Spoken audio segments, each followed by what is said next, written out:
Olá, tudo bem? Bom dia, boa tarde, boa noite, boa sorte. Eu sou o professor Thiago Vale, professor de História. Antes de mais nada, cara, tô com muita saudade de vocês, cara. Ai, saudade de vocês, ser humaninhos. E vai lá, comente, vai nos comentários do YouTube, vai no mural do Classroom, que a gente possa estar trocando uma ideia, conversando, enfim. Posso estar tirando dúvida de vocês e tente colocar pontualmente o que ficou de mais dúvida para a gente poder estar trabalhando de forma mais objetiva. Beleza? Dando continuidade, a gente parou em Grande Guerra. Esse assunto vai se encontrar para a galerinha do externato, né? Esse é o material didático, vai se encontrar no módulo 2, capítulo 4, página da 305 a 315. Eu vou falar aqui sobre Revolução Russa, vou falar sobre a região da Palestina, só dar uma pincelada na região da Palestina, e por fim vou botar a ascensão dos Estados Unidos. Esses são os tópicos, né, que a gente vai trabalhar, alguns subtópicos dentro desses tópicos que tá organizado assim para vocês, beleza? Então, para a gente não perder tempo, a gente vai falar da Revolução Russa. Para entender a Revolução Russa, a gente entende que quando a Rússia sai da Primeira Guerra Mundial, meu irmão, pensa numa bagunça a Rússia, pensa no... O mundo já tinha mudado e a Rússia não, né? A oligarquia na Rússia, ela era extremamente forte e não dava abertura para essa mudança. Até que Alexandre II, lembrando que a oligarquia é a galera que domina a terra, né? A família que domina a terra, né? Esse grande imperador, grandes famílias que têm o poder na terra.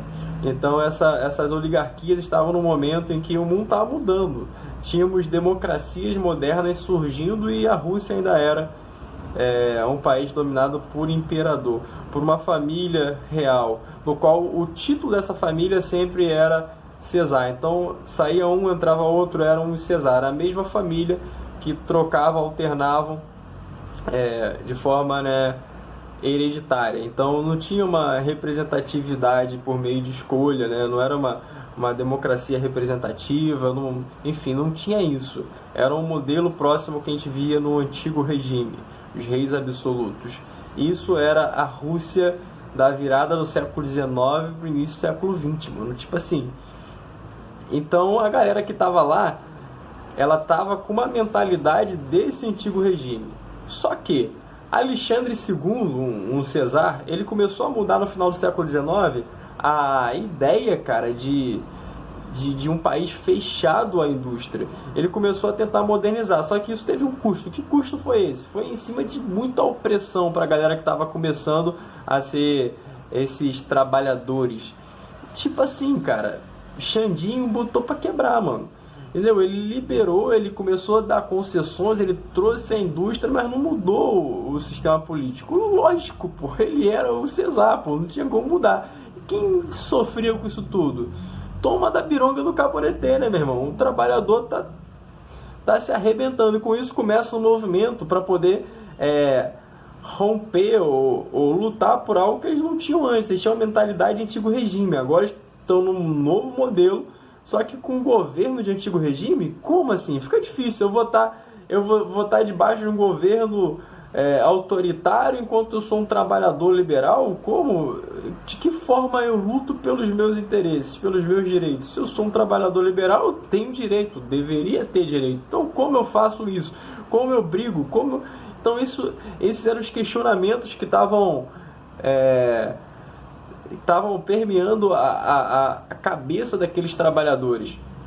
Isso estava claro naquele contexto, isso estava tão natural quanto a luz do dia. Aqueles trabalhadores, meu irmão, eles iam botar para quebrar. E eles pipocaram, meu irmão. Como eles pipocaram? Eles começaram a ter as iluminações e criaram um partido operário Trabalhador Democrático, Partido Operário Trabalhador Democrático. Esse partido ele vai ser depois consolidado com um partido comunista. E o que esses caras estavam lutando? O que eles queriam com o partido político? Eles queriam os direitos dos trabalhadores, irmão. Eles queriam brigar contra o sistema dos Cesar, o governo dos Cesar, a política dos Cesar, a família dos Cesar. Eles queriam, meu irmão, dar tapa na cara do Cesar. Simples assim. Nicolau não tem tanta intimidade, então Nicolau mesmo. Nicolau, ele era um imperador, Nicolau II. Ele também, meu irmão, ele chegou junto depois de Xandin II, ele chegou junto nessa modernização, porém ele perdeu uma guerra para o Japão. E essa guerra, meu irmão, deu muitos problemas, porque foi um gasto tremendo, gigante. Com a guerra ele teve que arrochar em quem? Em cima de quem que ele vai? Ele vai arrochar em cima da mulher dele, cara. Ele vai... Não, pera aí, pensa, vamos lá, comigo, vem comigo. Eu sou imperador, né? Nicolau, sou o Nicolau. Imagina aqui, Nicolau, entendeu? Aqui, mudei, tô interpretando Nicolau, agora eu sou o Nicolau. Aí, eu sou o Nicolau. Perdi a guerra, gastei todo o meu dinheiro.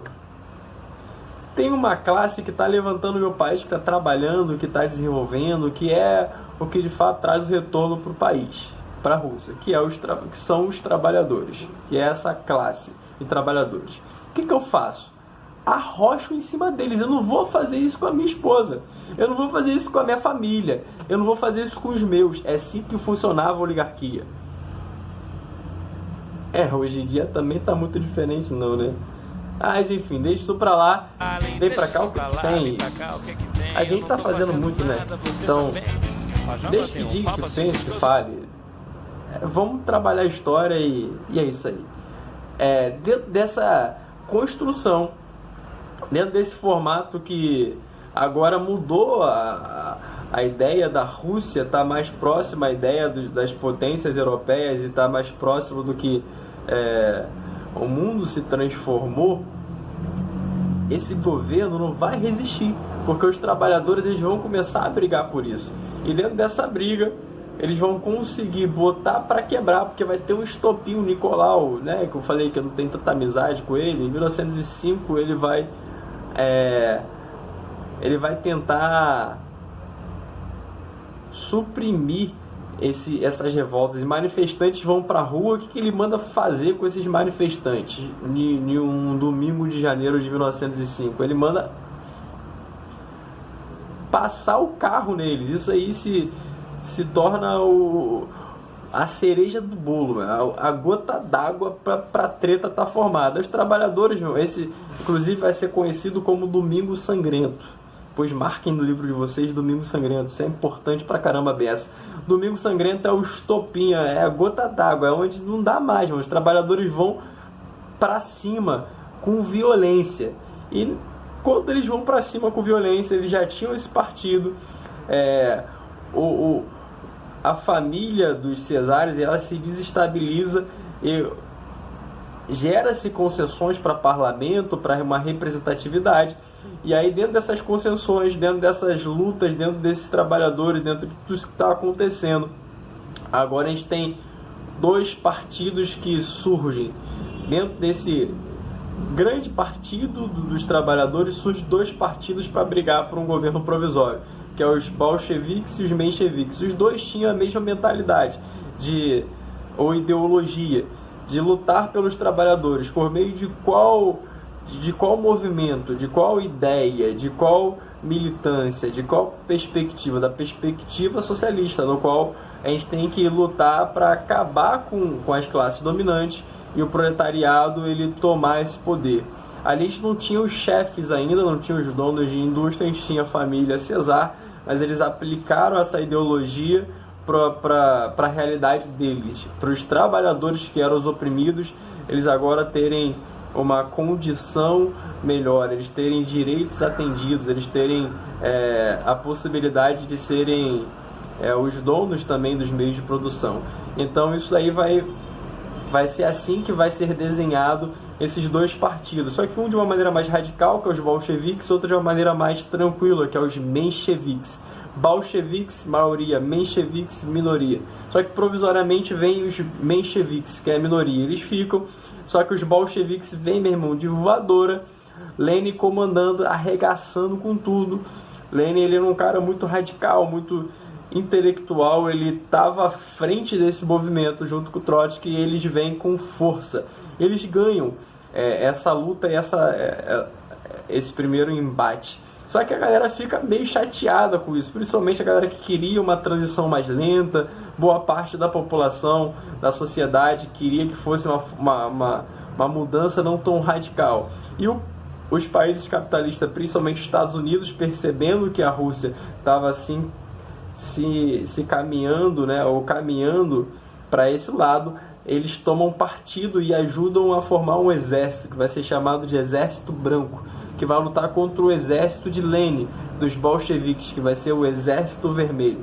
Pancada come no quintal de Noca até o final do churrasco, e os bolcheviques ganham. Só que nessa briga toda a gente vai ter uma consolidação de fato do Partido Comunista e a criação da União Soviética.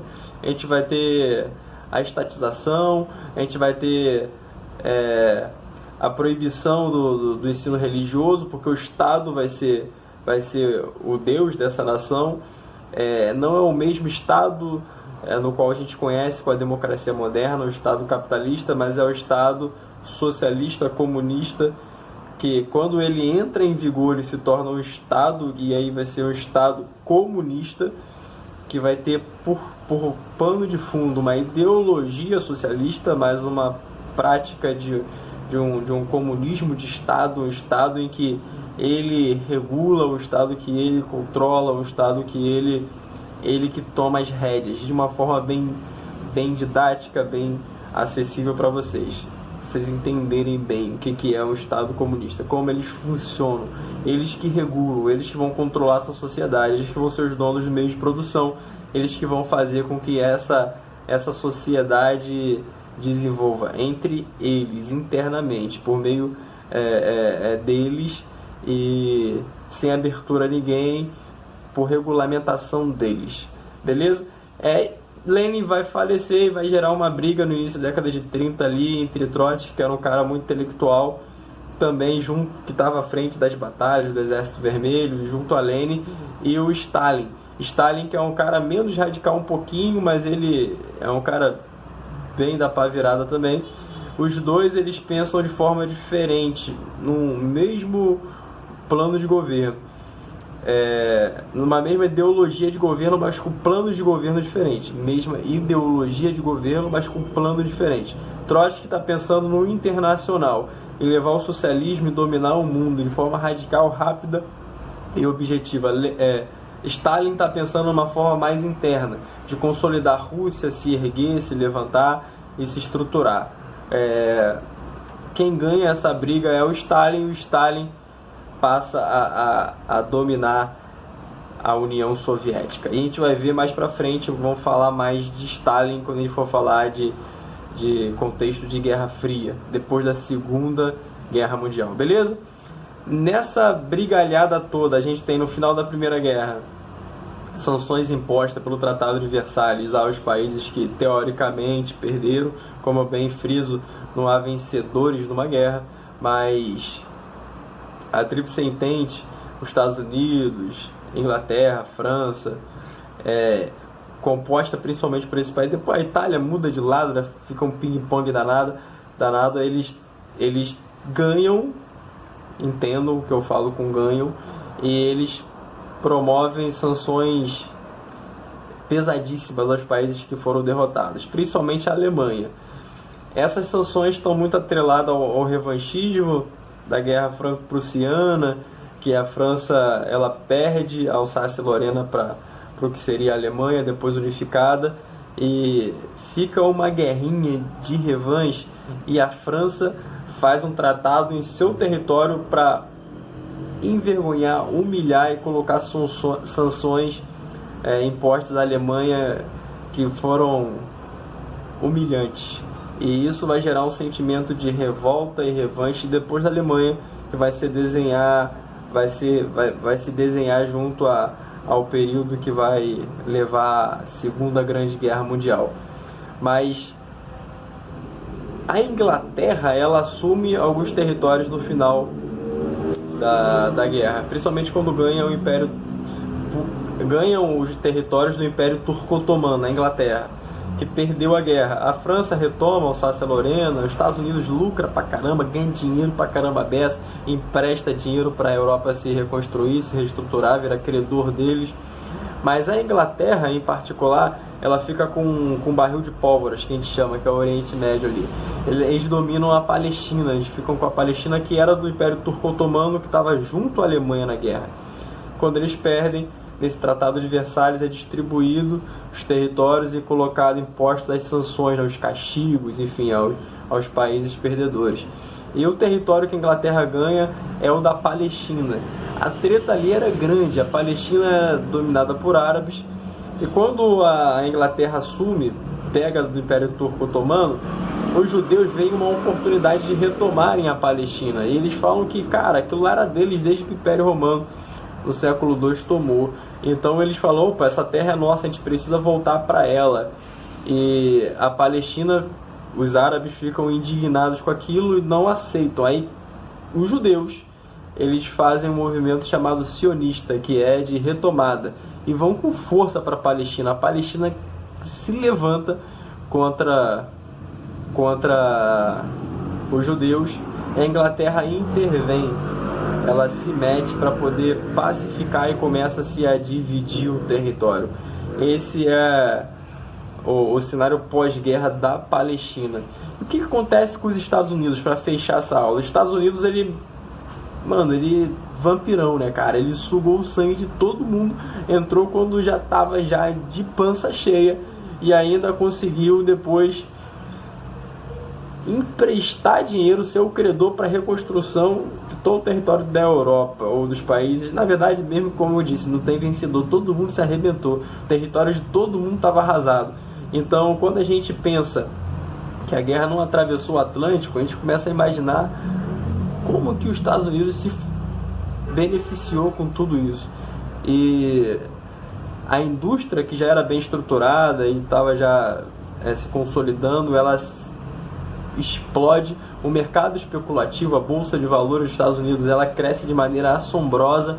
Isso vai gerar depois um grande colapso, porque os países, conforme iam se reestruturando com o próprio crédito dos Estados Unidos, eles deixavam de precisar das mercadorias importadas dos Estados Unidos. Então, estou me reestruturando, eu estou pagando uma linha de crédito aos Estados Unidos, mas eu estou levantando as minhas empresas, eu não preciso mais deles para nada, mano. Simples assim.